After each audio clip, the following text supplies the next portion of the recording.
الحمد لله نحمده ونستعينه ونستغفره ونؤمن به ونتوكل عليه ونعوذ بالله من شرور أنفسنا ومن سيئات أعمالنا من يهده الله فلا مضل له ومن يضلله فلا هادي له ونشهد أن لا إله إلا الله وحده لا شريك له ونشهد أن سيدنا وحبيبنا وشفيعنا وسندنا ومولانا محمد أرسله بالحق بشيرا ونذيرا وداعيا إلى الله بإذنه وسراجا منيرا وصلى الله تعالى على خير خلقه محمد وعلى آله وأصحابه وأزواجه وذرياته وسلم تسليما كثيرا كثيرا أما بعد فأعوذ بالله من الشيطان الرجيم بسم الله الرحمن الرحيم يا أيها الذين آمنوا اتقوا الله حق تقاته ولا تموتن إلا وأنتم مسلمون واعتصموا بحبل الله جميعا ولا تفرقوا وقال تعالى إن الله يحب التوابين ويحب المتطهرين وقال النبي صلى الله عليه وسلم التائب من الذنب كمن لا ذنب له صدق الله العظيم وصدق رسوله النبي الكريم ونحن على ذلك من الشاهدين والشاكرين والحمد لله رب العالمين اگر فرعون اٹھتا ہے تو موسیٰ کی عصا بن جا زمانے کے لیے کچھ کر کہ انداز وفا بن جا کبھی خالد کبھی ضرار سی جرأت بھی پیدا کر کبھی صدیق سا عاشق کسی کا آسرا بن جا نبی کے عشق میں حسان سا ماحول پیدا کر کبھی ایما کی آتش میں عمر کا دبدبا بن جا تیری ہر ایک صدا میں بلالی لحن پیدا کر علی کا جوش بن جا عثمان کی حیا بن جا یہ دنیا انقلابی زندگی چاہتی ہے اے خالد یہ دنیا انقلابی زندگی چاہتی ہے اے خالد کچھ ایسا کام کر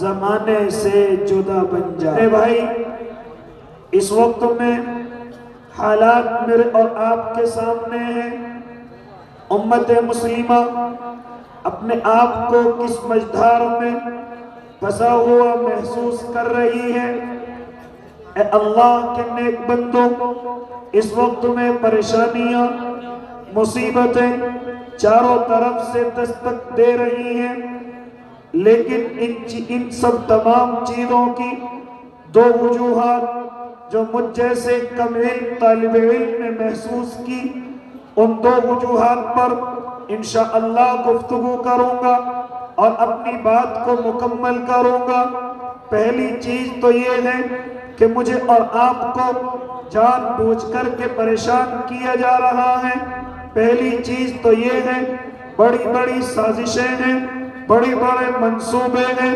بڑے بڑے پروپیگنڈے ہیں اور بڑی بڑی محنتیں میرے اور آپ کے خلاف ہو رہی ہیں، لیکن اللہ کے نیک بندوں، اس جملے کے تعلق سے میں اکثر مسلمانوں کو، میں اکثر اللہ کے نیک بندوں کو یہ بات یاد دلاتا ہوں، یہ بات باور کراتا ہوں۔ مجھے اور آپ کو پریشان کیا جا رہا ہے، یہ کوئی نئی چیز نہیں ہے۔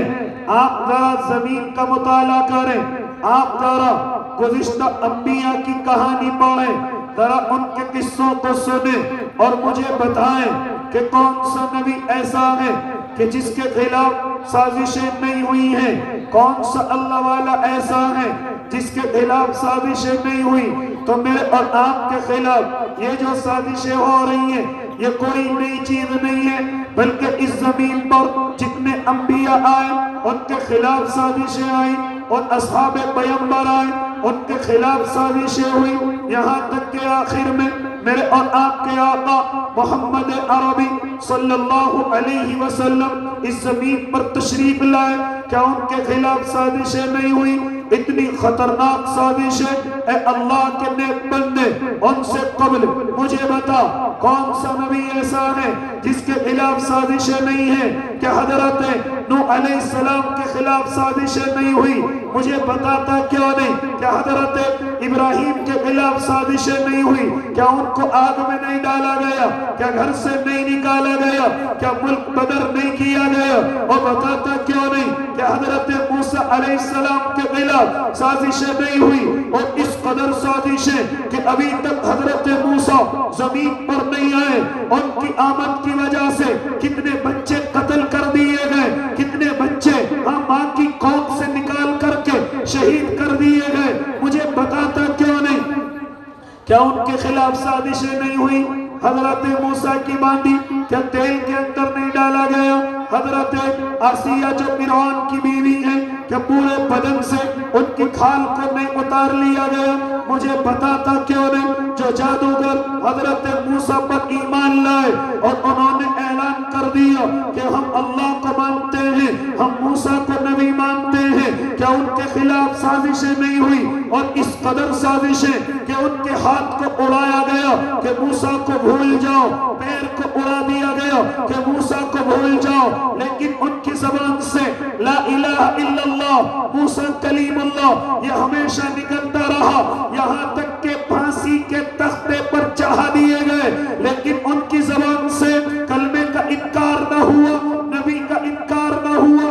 مجھے بتاتے کیوں نہیں کہ حضرت عیسیٰ کے خلاف سازشیں نہیں ہوئی؟ اور اس قدر سازشیں کہ اللہ کی پناہ سب کو چھوڑ دیجئے، آخر میں میرے اور آپ کے آقا محمد عربی تشریف لائے، اور ایسے وقت میں تشریف لائے جب انسانیت سہارے کے لیے سسک رہی تھی، کوئی غریبوں کا خیال کرنے والا نہ تھا، کوئی کمزوروں کو سہارا دینے والا نہ تھا، کوئی مصیبت زدہ کو مصیبت سے نکالنے والا نہ تھا، عورتوں کو کوئی پرسان حال نہ تھا۔ ایسے وقت میں میرے اور آپ کے آقا محمد عربی تشریف لاتے ہیں، ہونا تو یہ چاہیے تھا کہ عزت کے بازو بچھائے جاتے، عظمت کی پلکیں بچھائی جاتی، ان کی قدر کی جاتی، ان کی عزت کی جاتی، لیکن کیا ہوا؟ جیسے میرے اور آپ کے آقا نے نبوت کا اعلان کیا، اپنے پرائے ہو گئے، دوست دشمن ہو گئے، یہاں تک کہ رشتہ دار نفرتوں میں تبدیل ہو گئے۔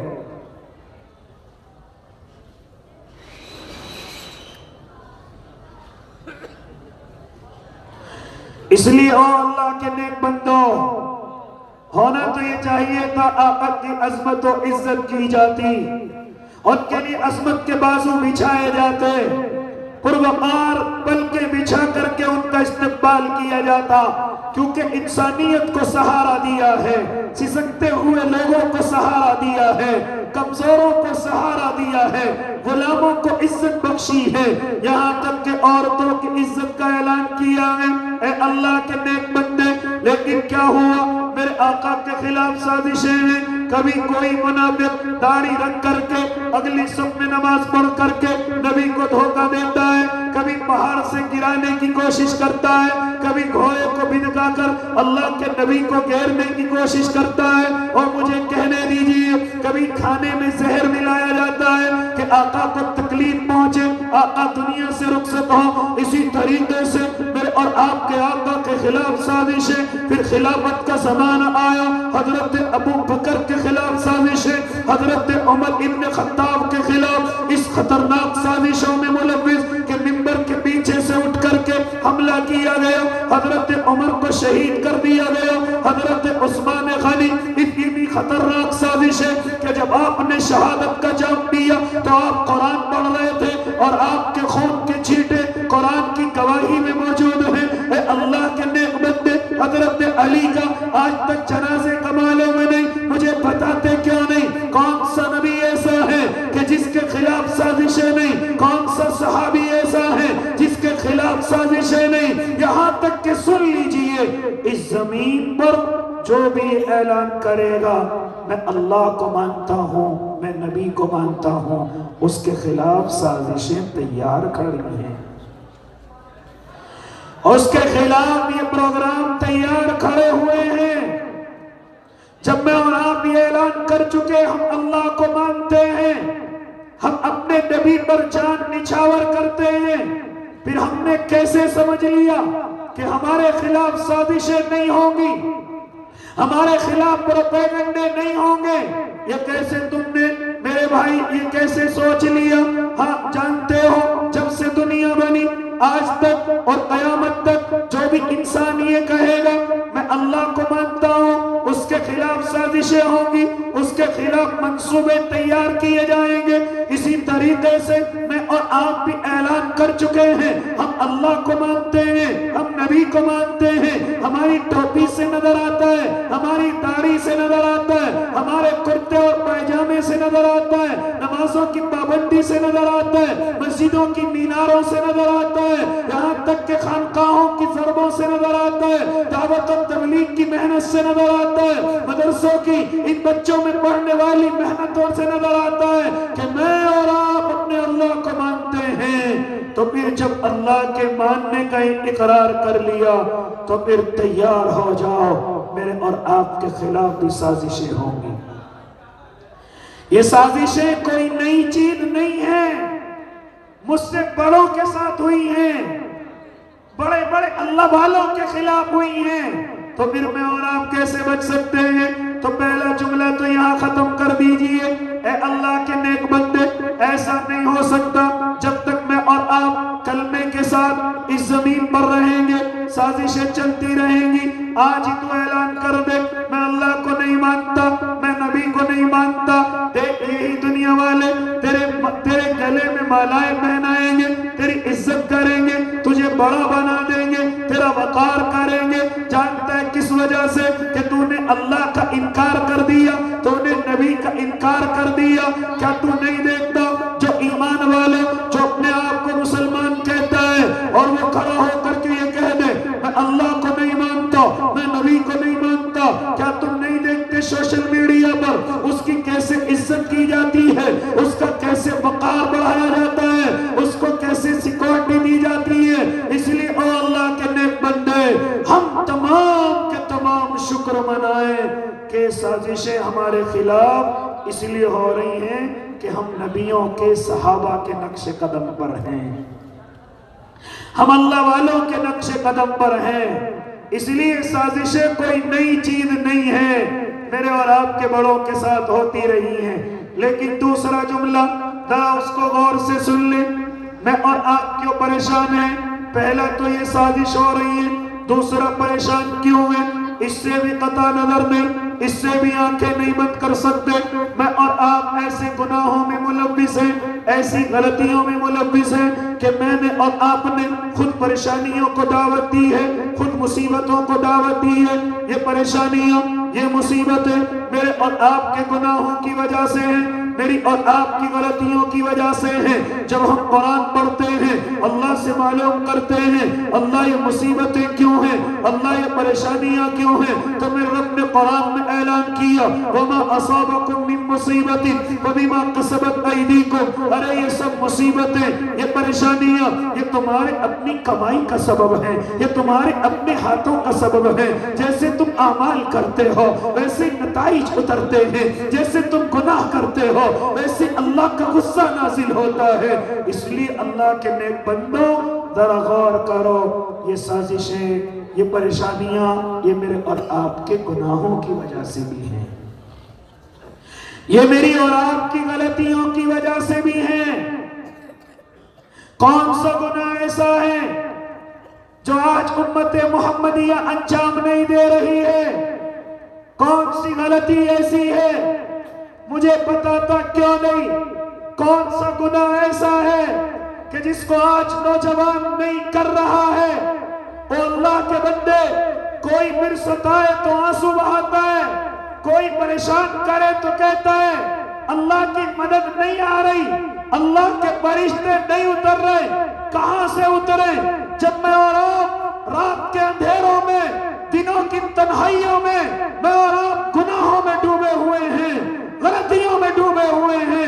کہاں تک گفتگو کروں؟ حالانکہ اس وقت کے تعلق سے میرے اور آپ کے آقا محمد عربی بیشید گوئی کر کے چلے گئے، مجھے اور آپ کو خبر دے کر کے چلے گئے کہ میری امت میں یہ فتنے رونما ہو جائیں گے، میری امت ان گناہوں کے اندر مبتلا ہو جائے گی، پھر میرا اللہ ان پر اپنی رحمتیں نہیں بلکہ ان پر اپنا عذاب بھیجے گا۔ میں اور آپ ایسے گناہوں میں ملوث ہیں، رحمتوں کا نہیں، اب اللہ کے عذاب کا انتظار کیجئے، اللہ کی طرف سے نازل ہونے والے غصے کا انتظار کیجئے۔ اے نوجوان، کیا نہیں دیکھتا اپنے گریبان میں جھانک کر کے؟ کیا فرمایا تھا میرے اور آپ کے آقا نے؟ ذرا سنو، پریشانیاں کیوں شروع ہوتی ہیں، کیوں میرے اور آپ کے اوپر مصیبتیں اور فتنے شروع ہوتے ہیں؟ ذرا سنو، فرمایا تھا میرے اور آپ کے آقا نے کہ میری امت میں یہ فتنے رونما ہو گئے، اور ان کو ترتیب کے ساتھ بیان کیا۔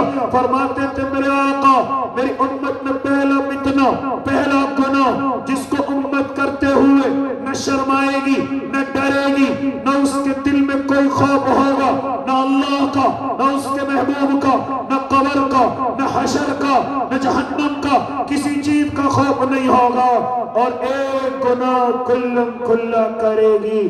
آقا کون سا گناہ ہے آقا جو امت سب سے پہلے مبتلا ہوگی؟ فرماتے تھے میرے آقا، میری امت نمازوں کو ترک کرنے لگے گی،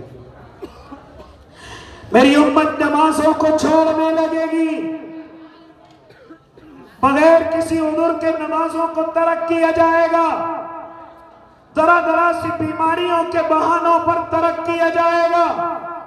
آج ذرا میں اور آپ اپنے حالات دیکھیں، مسجدیں بڑی خوبصورت، بڑا پیسہ لگا ہوا، قیمتی پتھر، قیمتی ٹائلز ہیں، یہاں تک کہ نقش و نگار بڑا مہنگا ہے، لیکن ذرا نمازیوں کی حالت دیکھیں، ایک یا دو صفیں نظر آتی ہیں، صرف مسجدیں ایسا لگتا ہے کہ ہم نے جمعے کے لیے بنائی ہیں، ایسا لگتا ہے جیسے ہم نے عیدوں کے لیے بنائی ہے، اور نمازوں میں ہمیں نمازی نظر نہیں آتے، کئی کئی منزلیں مسجدوں کی بنی ہوئی، کئی کئی لاکھ کے پتھر اور ٹائلز لگے ہوئے، لیکن نمازی کہاں ہے؟ نمازی نظر نہیں آتے۔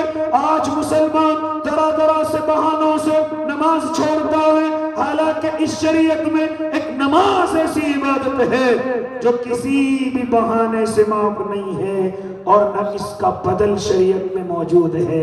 اے اللہ کے نیک بندے، اور عبادتوں کو دیکھ لے، اگر تو روزہ نہیں رکھ رہے، بیمار ہے، چھوڑ دے، بعد میں رکھ لے، اگر تو مسافر ہے، روزہ نہیں رکھ سکتا، چھوڑ دے، بعد میں رکھ لے، اگر تیرے اندر اتنی بھی طاقت نہیں کہ تو روزہ نہیں رکھ سکتا، بوڑھا ہو گیا، کمزور ہو گیا، تو پھر اس روزے کی طرف سے فدیہ دے دے، اللہ معاف کر دے گا۔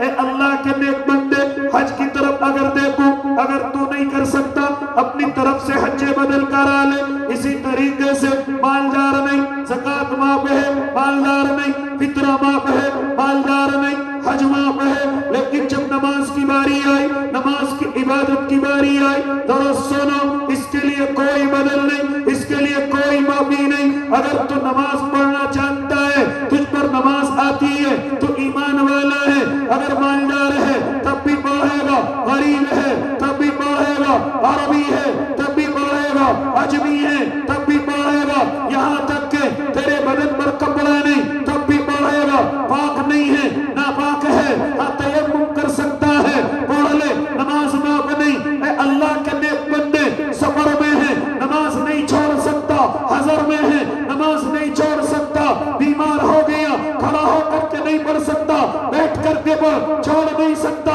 لیٹ کر کے پڑھ چھوڑ نہیں سکتا، یہاں تک کہ دنیا میں تجھے ابھی ہوش ہے، آنکھوں کے اشارے سے پڑھ لیکن نہیں چھوڑ سکتا۔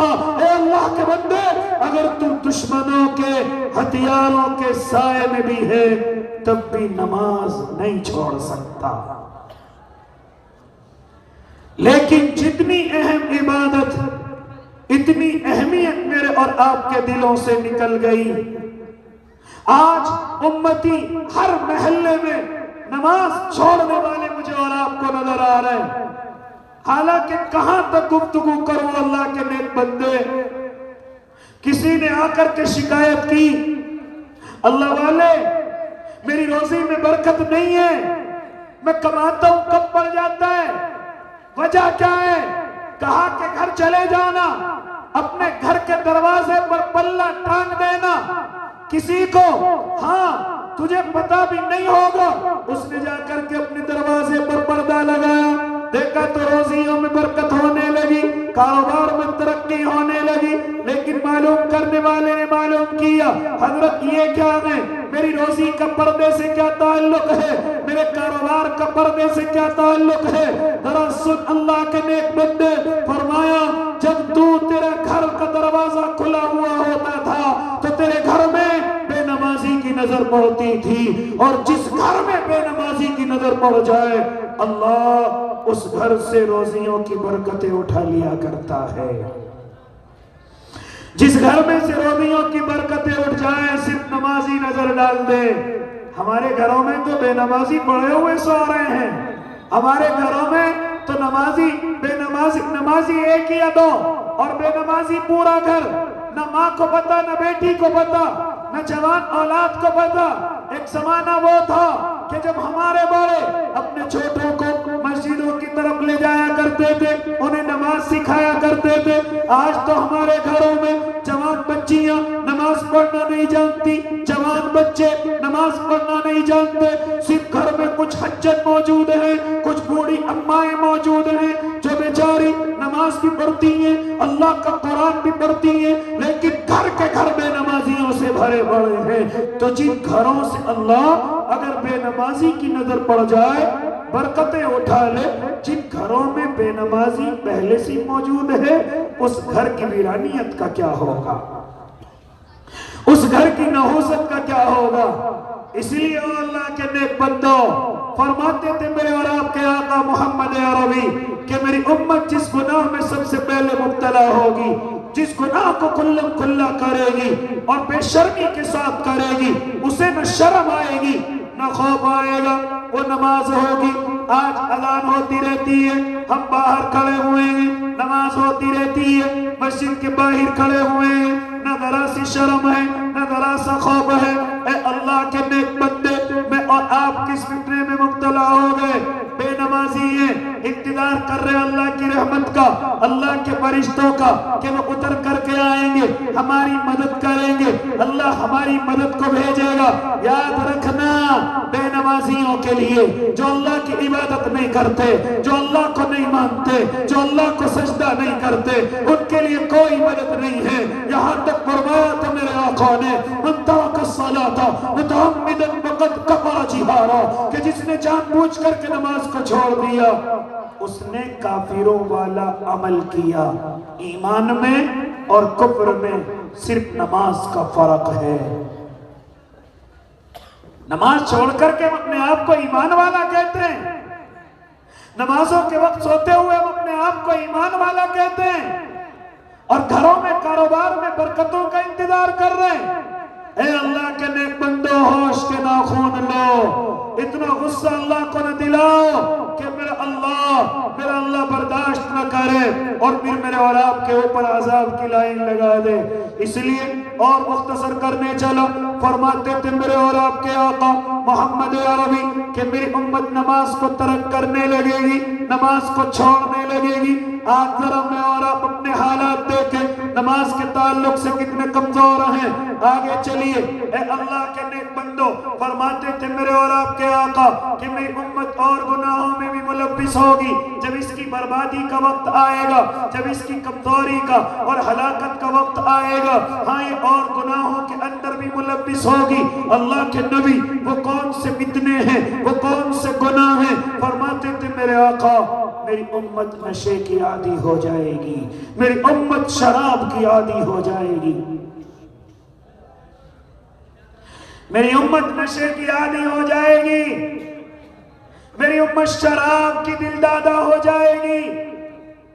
اور فرماتے تھے میرے اور آپ کے آقا کہ شراب کا نام بدل کر کے پیے گی، سمجھے گی کہ شراب نہیں ہے، یہ تو کوئی اور چیز ہے۔ سمجھانے والا اس کو سمجھائے کہ تو شراب پی رہا ہے، کہے گا یہ شراب نہیں ہے، یہ تو بیئر ہے، اس سے تو خوبصورتی آتی ہے، اس سے تو طاقت آتی ہے، اس سے تو چہرے پر لالی آتی ہے، یہ تو انسان کو اچھا خوبصورت دکھاتی ہے، یہ تو فیشن کا شربت ہے، یہ شراب نہیں ہے۔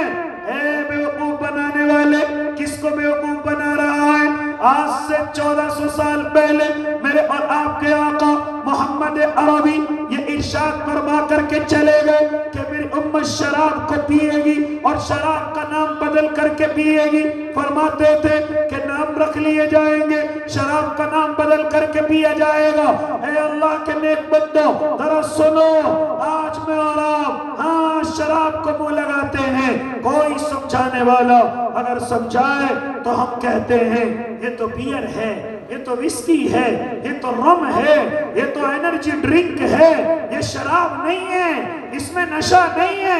ان مولویوں کو کیا ہو گیا؟ اے اللہ کے نیک بندو، میرے آقا فرما کر کے گئے ہیں شراب پیئیں گے اور شراب کا نام بدل کر کے پیئیں گے۔ وہ کہیں گے شراب نہیں ہے، حالانکہ ان کے ہاتھوں میں شراب ہوگی، نشے کی چیزیں ہوں گی۔ آج امت مسلمہ نہ جانے کن کن طریقوں کے نشے کر رہی ہے، کبھی شراب کے شربت ہوتے ہیں، کبھی یہ تنر سے، پیٹرول سے، انجیکشن سے، یہاں تک کہ ڈرگ سے، اور نہ جانے کتنی چیزوں کو اس نے ایجاد کر لیا نشے کے لیے، اور نشے میں اپنی زندگی کو برباد کر رہے، اپنے حالات کو خراب کر رہے، اپنی صحت کو برباد کر رہے، یہاں تک کہ آپس میں فتنے اور فساد ہیں، آپس میں لڑائی اور جھگڑے ہیں، طلاق کی نوبتیں ہیں، بیویوں کو چھوڑا جا رہا ہے، ان پر ہاتھ اٹھایا جا رہا ہے، ان کو گھر سے نکالا جا رہا ہے، بھائی بھائی پر ہاتھ اٹھا رہا ہے، بھائی ماں پر ہاتھ اٹھا رہا ہے، شوہر بیوی پر ہاتھ اٹھا رہا ہے، ہاں یہاں تک کہ بڑوں کی عزتوں کو نیلام کیا جا رہا ہے، چھوٹوں سے نفرت کی جا رہی۔ یہ سب کس وجہ سے؟ یہ لڑائی جھگڑے کس وجہ سے؟ یہ طلاق کی نوبت کس وجہ سے؟ یہ گھروں میں ناقدری کس وجہ سے؟ ماں باپ کی ناقدری کس وجہ سے؟ تو جب ہم اس کے پیچھے کی کہانی پڑھیں گے تو معلوم ہوگا یہ سب بگاڑ نشے کی وجہ سے آئے ہیں، یہ سب فتنے، یہ فساد سب نشے کی وجہ سے آئے ہیں۔ آج بیوی کو طلاق دے دیتا ہے، مسئلہ معلوم کرتا ہے جی بڑا تیز نشہ کر رکھا تھا، کیا طلاق ہو جائے گی؟ کیوں نہیں ہوگی؟ پہلا گناہ نشے کا ہے، پہلا گناہ شراب کا ہے، اور دوسری حرکت بیوی کو طلاق بھی دے رہا ہے۔ تو جیسے ظالموں کے لیے ایسی بیویاں نہیں ہیں، تو شراب پی کر کے گھر آئے، تیری نیک بیوی تیرا انتظار کرے، تیری اچھی بیوی تیرا استقبال کرے۔ یاد رکھنا، نشیڑیوں کے لیے کوئی اچھی بیوی اللہ نہیں عطا کرتا، اگر عطا ہو بھی جائے، شاید سنبھل جائے، شاید سدھر جائے، تو ایسی نیک بچی بچیاں تمہارے لیے نہیں ہیں. ہاں ہاں تو طلاق نہیں دے رہا ہے, اللہ نے دلوائی ہے, چھوڑ, یہ نیک بچی تیرے لیے نہیں ہے, تو جیسے نشے والے کے لیے نہیں ہے, تو جیسے شراب خور کے لیے نہیں ہے. اے اللہ کے بندے, اس بچی کو تیرے چنگل سے چھڑانے والا کوئی اور نہیں, میرا اللہ ہے, کیونکہ تو اس عورت کی قدر نہ کر سکا اور شراب کے نشے میں تو نے اس پر ظلم کرنے کی کوشش کی, اس کو دبانے کی کوشش کی, اس کو تو نے اپنا غلام بنایا. اس لیے اب اللہ اس عورت کو تیرے نکاح میں 1 منٹ کے لیے نہیں رکھ سکتا. اس لیے نشے کی حالت میں بھی طلاق ہو جاتی ہے. اے اللہ کے نیک بندوں, آگے بڑھو. کیا فرماتے تھے میرے آقا, میری امت شراب کی عادی ہو جائے گی, نشے کی عادی ہو جائے گی, کھلا شراب پینے لگے گی. ایک زمانہ ہوتا تھا کہ لوگ نشہ کرتے ہوئے ڈرتے تھے, لیکن اب ذرا ہماری پارٹیوں کو دیکھو, شراب سے خالی نہیں. ذرا ہمارے فنکشنوں کو دیکھو, نشے سے خالی نہیں. دوستیوں کی پارٹیوں کو دیکھو, نشے سے خالی نہیں. الیکشن کے وقت کو دیکھو, نشے سے خالی نہیں. بیاہ اور شادیوں کو دیکھو, نشے سے خالی نہیں. یہاں تک کہ نوجوان باہر نکلتا ہے, سفر کرتا ہے, نشے سے خالی نہیں. گاڑیاں چلاتا ہے, بڑے بڑے ٹرک چلاتا ہے, نشے سے خالی نہیں. ڈرائیور نشے سے خالی نہیں. اے اللہ کے نیک بندوں, ہو کیا دیا, کیوں اللہ کے عذاب کو دعوت دے رہے ہو؟ اس لیے فرماتے تھے میرے آقا کہ میری امت میں جو دوسرا فتنہ آئے گا وہ یہ ہوگا کہ میری امت نشے کی عادی ہو جائے گی. میری امت نشے کی عادی ہو جائے گی. اسی طریقے سے او اللہ کے نیک بندوں, فرماتے تھے میرے اور آپ کے آقا, میری امت زنا کی بھی عادی ہو جائے گی. ہاں, زنا آسان ہو جائے گا, میری امت زنا کرنے لگے گی اور زنا بالکل آسان ہوگا. اس کے بالمقابل نکاح مشکل ہو جائیں گے.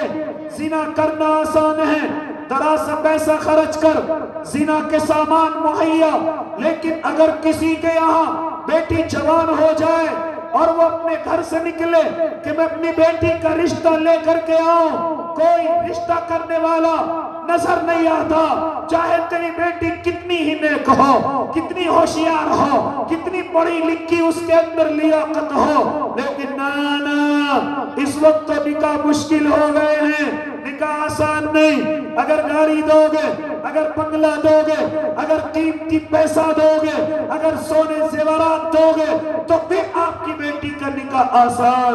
ورنہ اگر کوئی غریب آدمی اپنی بیٹی کے نکاح کے لیے نکلے تو جلدی سے اسے رشتہ کرنے والا کوئی اچھا گھر نظر نہ آئے.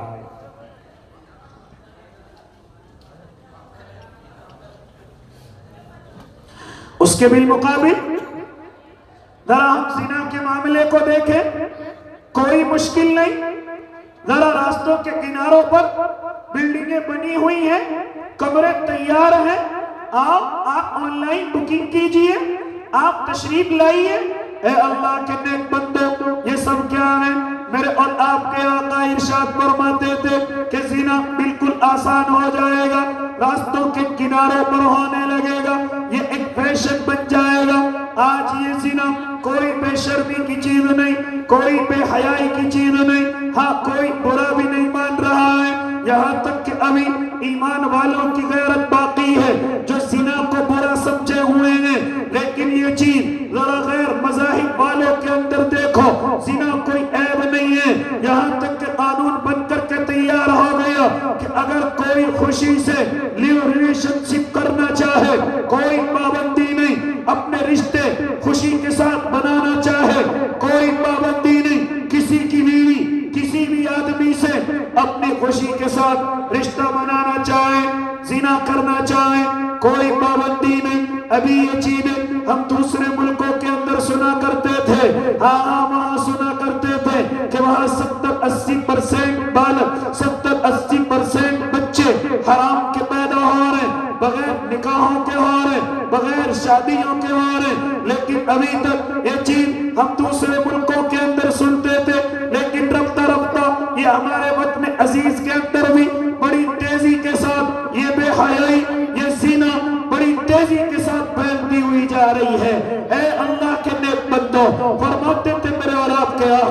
میری امت زنا کی عادی ہو جائے گی۔ ہاں کھلم کھلا تو زنا ابھی نہیں ہے، نہیں کہہ سکتا کہ مومن مسلمان اسلام پر چلنے والا ابھی کھلم کھلا تو زنا نہیں کر رہا ہے، لیکن جوان چھپ کر کے بھی بچا ہوا نہیں ہے۔ ہو سکتا ہے کوئی جوان اللہ اسے اجر عظیم عطا فرمائے جو بچا ہوا ہے، اللہ اس کی عمر میں برکت دے اور اس کے لیے جنت کے فیصلے کرے، لیکن آج کا نوجوان اپنے موبائل میں اپنے تعلق والوں کے نمبر رکھتا ہے، رات کے اندھیروں میں باتیں کرتا ہے اور کئی گھنٹے باتیں کرنے میں گزار دیتا ہے۔ اس کے موبائل میں نمبرات موجود ہیں اور اسی طریقے سے کہیں بازاروں میں جا کر کے ملتا ہے، کہیں شادیوں کے فنکشن میں ملتا ہے، کہیں اپنے گھر کے پروگراموں میں ہاں اس کو ملنے کی دعوت دیتا ہے۔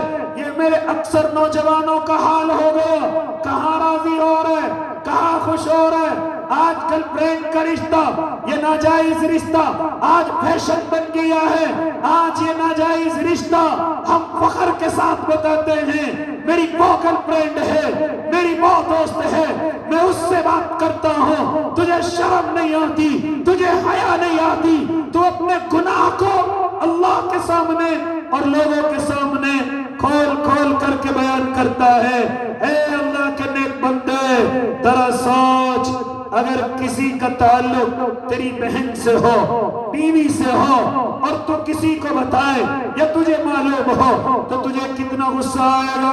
ایک صحابی اللہ کے نبی کی خدمت میں، یا میں یہ نہیں کہہ سکتا وہ صحابی تھے یا کوئی اور تھا، اللہ کے نبی کی خدمت میں حاضر ہوتے ہیں اور آ کر کے عرض کرتے ہیں، اے اللہ کے نبی، مجھے زنا کی عادت ہے، مجھے زنا کی اجازت دے دیجئے۔ آپ شریعت والے ہیں، آپ اجازت دے دیجئے۔ میرے آقا غصہ نہیں ہوئے، میرے آقا نے اس کو اٹھا کر کے نہیں بھگایا، بلکہ معلوم کیا، او ذرا بتا کیا تجھے اچھا لگے گا تیری ماں کے ساتھ کوئی زنا کرے؟ کیا تجھے اچھا لگے گا تیری بہن کے ساتھ کوئی زنا کرے، تیری بیوی کے ساتھ کوئی زنا کرے، تیری بیٹی کے ساتھ کوئی زنا کرے؟ صحابی کہتا ہے، اللہ کے نبی یہ کیا کہہ رہے ہو، یہ کیا کہہ رہے ہو؟ تو میرے آقا فرماتے تھے، تو جس کے ساتھ زنا کرے گا وہ بھی کسی کی بیٹی ہوگی، وہ بھی کسی کی بہن ہوگی، وہ بھی کسی کی ماں ہوگی، وہ کسی کی بیوی ہوگی۔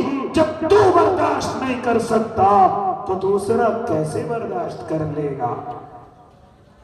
اس لیے اللہ کے نیک بندو فرماتے تھے میرے اور آپ کے آقا، میری امت زنا کی عادی ہو جائے گی، میری امت زنا کھلم کھلا کرنے لگے گی۔ اے نوجوان، ایک وقت تھا جب تو راتوں کے اندھیروں میں اللہ کو مناتا تھا، آج پوری رات موبائل پر باتیں کرتا ہے، ویڈیو کال کرتا ہے، گندی چیزیں موبائل میں دیکھتا ہے، گندی ویڈیوز موبائل میں دیکھتا ہے۔ تیری تنہائی خراب ہو چکی ہے، تیری تنہائی اللہ کو ناراض کرنے والی ہے، اور جب پریشانی آئے تو کہتا ہے اللہ کی مدد نہیں آ رہی ہے۔ کہاں سے مدد آئے جب گناہ ہر گلی اور ہر محلے میں ہو رہے ہوں؟ اس لیے اللہ کے نیک بندے، یہ پریشانیاں میرے اور آپ کے گناہوں کی وجہ سے بھی ہیں، میری اور آپ کی غلطیوں کی وجہ سے بھی ہیں۔ آگے بڑھ کیا فرماتے تھے میرے اور آپ کے آقا؟ فرماتے تھے میری امت میوزک کی عادی ہو جائے گی، گانا بجانا، گانا سننا ان کا فیشن ہو جائے گا۔ آج ذرا مجھے بتا، کون سی شادیاں بغیر گانے کے ہیں؟ کون سی تیری گاڑی بغیر میوزک کے ہے؟ تو مجھے بتاتا کیوں نہیں؟ کون سا تیرا سفر بغیر میوزک کے ہے؟ آج ہر چیز میں تجھے میوزک چاہیے، تجھے اللہ کے نبی کی نعت اچھی نہیں لگتی، تجھے قرآن کی تلاوت اچھی نہیں لگتی، تجھے مجھ جیسے کم علم طالب علم کی باتیں اچھی نہیں لگتی، کیونکہ تو میوزک کا دل دادا ہو گیا ہے، تو گانوں کا شوقین ہو گیا ہے، تجھے اب ہر چیز میں میوزک چاہیے۔ اے اللہ کے بندے، میں نے اپنے نوجوانوں کو یہاں تک کہتے ہوئے سنا ہے، ایسی شادی کیا جس میں ڈی جے نہ بجے، جس میں گانے نہ گائے جائیں، جس میں گانے نہ بجائے جائیں،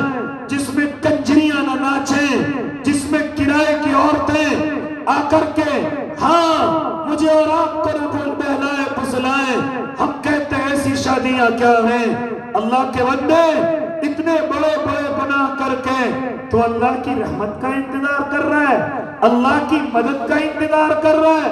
ذرا سن کیا فرماتے تھے، جب میری امت میں یہ گناہ پائے جانے لگے تو انتظار کرو پتھروں کی بارش کا، انتظار کرو زمین کے کھسکنے کا، انتظار کرو پتھروں کی بارش کے ساتھ ساتھ تیز ہوائیں طوفانوں کا انتظار کرو، خطرناک زلزلوں کا انتظار کرو۔ یہ میرے آقا فرما رہے ہیں کہ جب تم گناہ کر کے راتوں کے اندھیروں میں جا کر کے سو جاؤ گے، کہیں ایسا نہ ہو کہ صبح اٹھو تمہاری شکلیں بدلی ہوئی ہو، تم بندر بنا دیے گئے ہو، تم خنزیر بنا دیے گئے ہو، پھر اللہ کی رحمت کا نہیں، پھر اللہ کے عذاب کا انتظار کرو۔ ہم اللہ کی رحمت کا انتظار کر رہے ہیں، حالانکہ ہمارے حالات ایسے ہیں کہ عذاب آنا چاہتا ہے، ابھی تو کوئی سزا نہیں، ابھی تو کوئی سزا نہیں، یہ ہلکی ہلکی سزائیں حاکموں کے تعلق سے، حکمرانوں کے ہاتھوں سے جو مجھے اور آپ کو اللہ دلا رہا ہے، یہ صرف ابھی شروعات ہے۔ اے امت مسلمہ، یا تو سدھر جا، یہ جو تجھے سزائیں مل رہی ہیں، تیرے گھر اجڑ رہے ہیں، تیری مسجدیں توڑ رہے ہیں، تیرے مدرسوں کو تہس نہس کیا جا رہا ہے، تیری داڑھی کو کھینچا جا رہا ہے، بچیوں کے دوپٹے کو کھینچا جا رہا ہے، میری بچیوں کو بہکا کر ان سے ایمان چھینا جا رہا ہے، میرے جوانوں کو بڑے بڑے گناہوں میں ملوث کر کے ان کو بے عزت کیا جا رہا ہے، ذلیل کیا جا رہا ہے۔ فرما رہے ہیں میرا اللہ، یہ تو ابھی شروعات ہے، یہ تو ابھی شروعات ہے، اور یہ سزا ابھی ہم بندوں سے دلوا رہے ہیں۔ اگر تیری عقل میں نہیں آئی، اگر تجھے شعور پیدا نہ ہوا، اگر تو نے اپنے گناہوں سے توبہ نہ کی، تو پھر خود رب کریم سزا دے گا، اور اس کی سزائیں میں اور آپ جانتے ہیں۔ جب وہ سزا دینے پر آئے تو قوم زمین کے نشانوں سے ختم ہو جاتی ہیں، پھر ان کا نام لینے والا اس زمین پر کوئی موجود نہیں۔ قوم ہود کے ساتھ ایسا ہوا، قوم لوط کے ساتھ ایسا ہوا، کوئی نہیں جانتا کہاں رہتے تھے، کہاں گھر تھے، ایسا عذاب میرے اللہ کا آیا۔ اب تو اگر ہمارے گھر گزرتے ہیں تو کوئی میرا بھائی، کوئی عالم، کوئی جماعت سے تعلق رکھنے والا جا کر کے گھر بنا رہا ہے، جا کر کے تمہیں کھانے پینے کے سامان دے رہا ہے، تمہارے آنسوؤں کو صاف کر رہا ہے، ابھی تو کوئی بھی پریشانی نہیں۔ سزا کے بعد فوراً اللہ کی طرف سے مدد بھی ہے، لیکن پھر بھی عقل نہیں۔ اگر اللہ سزا دینے پر آ گیا تو یاد رکھنا، پھر کوئی مدد نہیں، پھر کوئی مدد کرنے والا نہیں، یہاں تک کہ سب کی اپنی جانوں کے لالے پڑ جائیں گے، پھر اللہ نہ اچھوں کو چھوڑے گا نہ بروں کو چھوڑے گا۔ اس لیے او اللہ کے نیک بندو، یہ جو پریشانیاں ہیں یہ میرے اور آپ کے گناہوں کی وجہ سے بھی ہیں، اس لیے ارادے کرو کہ انشاءاللہ اپنے گناہوں سے نکل کر اپنے اللہ کو راضی کریں گے، نمازوں کی پابندی کریں گے انشاءاللہ، نشے کو چھوڑیں گے انشاءاللہ۔ اے اللہ کے نیک بندو، زنا کے قریب بھی نہیں جائیں گے، غلط دوستیوں کو ختم کریں گے، میوزک کے بل ڈالا نہیں، اللہ کے قرآن سے سکون حاصل کریں گے، اللہ کے دین کی باتوں سے اپنی روح کو سکون پہنچائیں گے، ورنہ اللہ کی قسم میرے اللہ کا عذاب تیار کھڑا ہے۔ یا تو میں اور آپ گناہوں سے باز آ جائیں، غلطیوں سے باز آ جائیں، ورنہ اللہ کا عذاب بالکل میرے سروں پر آنے کے لیے تیار ہے۔ اس لیے جلدی سے توبہ کریں، جلدی سے اللہ کو راضی کریں، کیونکہ میرا اللہ اب بھی ہم سے محبت کرتا ہے۔